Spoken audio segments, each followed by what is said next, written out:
पुणे विद्यापीठात बनावट डिग्री देणारा रॅकेट सक्रिय, 3 लाखात बीकॉमची बोगस डिग्री दिल्याचा गंभीर आरोप. साम टीव्हीच्या इन्व्हेस्टिगेशन नंतर दोषींची चौकशी सुरू.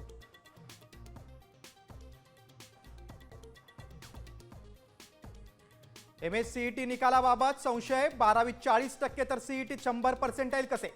136 विद्यार्थ्यांनी गैरप्रकारकडून गुण मिळवल्याचा आरोप. सीईटी सेलकडून पोलिसांकडे तक्रार.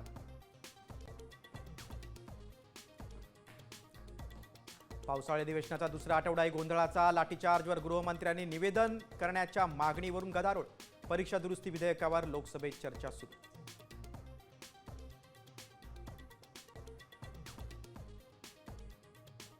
गुजरातमधील बलात्कारांचं समर्थन करणाऱ्यावर शिक्षण मंत्री पदाची जबाबदारी सोपवली. खासदार प्रियंका गांधींसह राहुल गांधींचा आरोप. तर जेनझींना जुळवून घेण्यासाठी व्हिडिओचा नव्हे हृदयाचा अँगल बदलण्याची गरज. मोदींना टोला.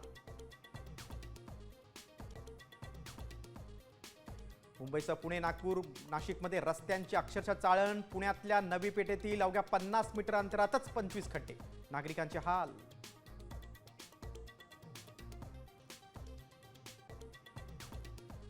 नागपुरात मुसळधार पाऊस. शाळा पाण्याखाली गेल्यानं विद्यार्थी अडकले. नागपूर, चंद्रपूर, गडचिरोलीत उद्या शाळा कॉलेजला सुट्टी जाहीर.